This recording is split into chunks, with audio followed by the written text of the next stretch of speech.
Christopher Labos for more. He's an epidemiologist and cardiologist in Montreal. Let me get your reaction to Montreal opening up. And it just sounds so foreign for us to say indoor dining. What's your thought?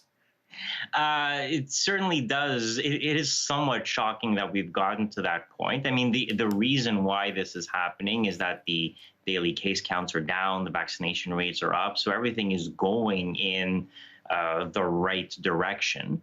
That being said, a little bit of caution is still justified. While the cases are low, they are obviously not at zero. And so there is still COVID circulating in the community. But the risk of you catching COVID from someone else is obviously much, much lower, which is why the government is loosening these restrictions. The key going forward is going to be, can the government monitor the situation and realize that if things start to turn in the other direction, can some of these restrictions be clawed back a little bit? Because don't forget, last summer of 2020, things were relatively good across this country. And it was in the fall when cases started to go up again. So we're going to have to be a little bit careful come the fall. Could the situation start to worsen? The big wild card being the new variant, specifically the Delta variants. Those could potentially cause a surge of cases if we're not careful.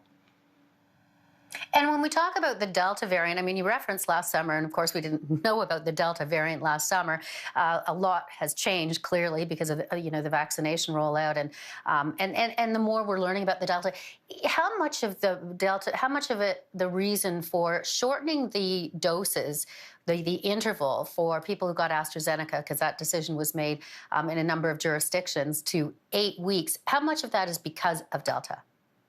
Probably a lot of it. I mean, a lot of it, too, is due to the fact that the vaccine supply is no longer as stretched thin as it was even just a few months ago. So the original reason why the doses were extended as far as they were was because of inadequate supply, and the government was trying to give as many people one dose as possible to at least give them some degree of protection.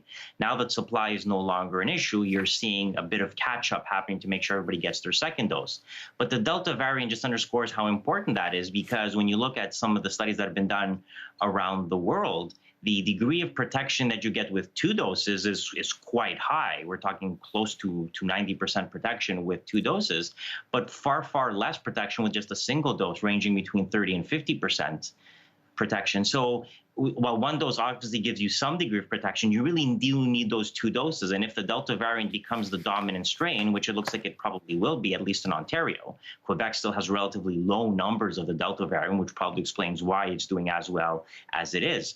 But if the Delta variant becomes the dominant strain, you're obviously going to want people to have both their doses to minimize new cases. So clearly that's going to have to become a priority going forward.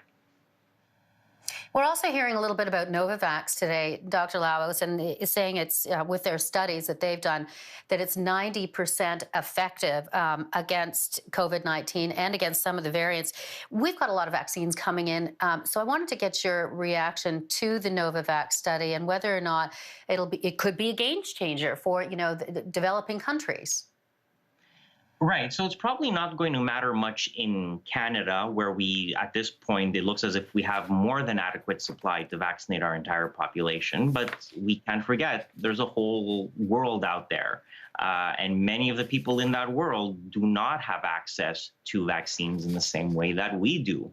And so we're going to have to think of COVID not just as a local problem, but as a global problem, because if we do not vaccinate the rest of the world, there will continue to be COVID. There will be outbreaks in other countries, and new variants are going to emerge from these hotspots. It is not an accident that the major variants emerged from places like the UK, South Africa, Brazil, and India, where there was a lot of COVID going on at the time, because the more you allow the virus to replicate, the more likely it is to mutate and cause a new variant. So if we want to limit the development and the spread of new variants, if we don't want to see an epsilon variant, we have to vaccinate the whole planet, even the people who don't have access to vaccines. And so the more companies that you have making doses, the easier that is going to be. And so the arrival of Novavax is just going to make that global vaccination strategy just a little bit easier.